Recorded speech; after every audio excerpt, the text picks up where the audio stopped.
Hello বন্ধুরা, তোমার সবাই কেমন আছো? আশা করছি ভালো আছো। তো নতুন একটা ব্লগটা দেখতে হবে। প্রথমেই আমি তোমাদের কোয়েল মুরগিগুলোকে দেখাবো। আর একটা পায়রাই আছে, আগের ভিডিওতে বলছিলাম একটা পায়রাই আছে। তো এর জোড়া কিনতে হবে। তো এর একটা জোড়া নিয়ে আসতে হবে, একটা পায়রি নিয়ে আসতে হবে। আর এদের জোড়াটা ঠিক মতন লাগতেছে না, পায়রাটা ঠিক মতন ডাকতেছে না। এই যে আমার শিকারি পায়রা, তোমরা তো জানোই, যারা ডেলি ব্লগ দেখো তারা ঠিক চিনতে পারতেছো। পায়রাটা আজকে ঝুটি মেরে আলতাদের লাল করে দিয়েছি।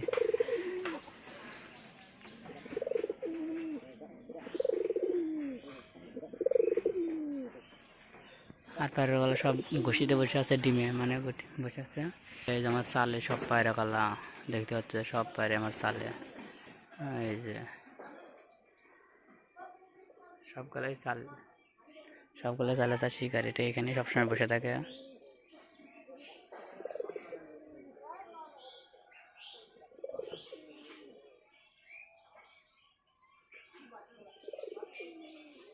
একটা নিউজ আছে, তোমাদের বলা হয়েছিল না? তো এখানে মুরগি আমার 5টা ডিম নিয়ে বসেছিল, তো বাচ্চা ফুটছে।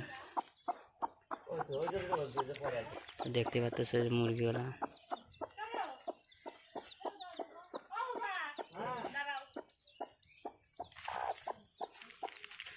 দেখো একটা গলা চলার বাচ্চা হয়েছে। এই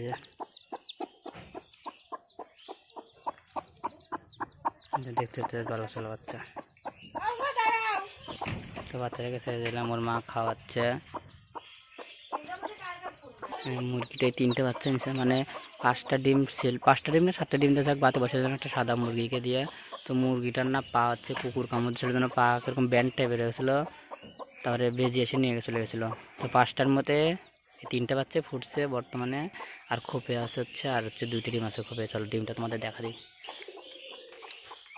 এই যে আর 2টে ডিমই আছে।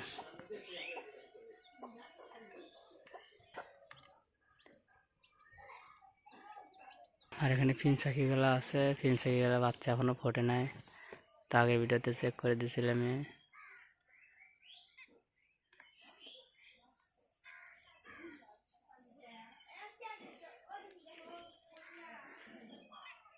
ওই যে মেয়ে ফিন্সটা বাসাতে বসে আছে, মেয়ে ফিন্সটা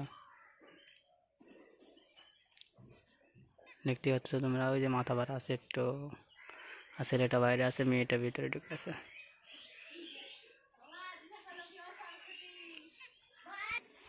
তাহলে ভিডিওটা এখানে শেষ করছি। ভিডিওটা যদি ভালো লাগে তো লাইক কমেন্ট শেয়ার সাবস্ক্রাইব করে দিও।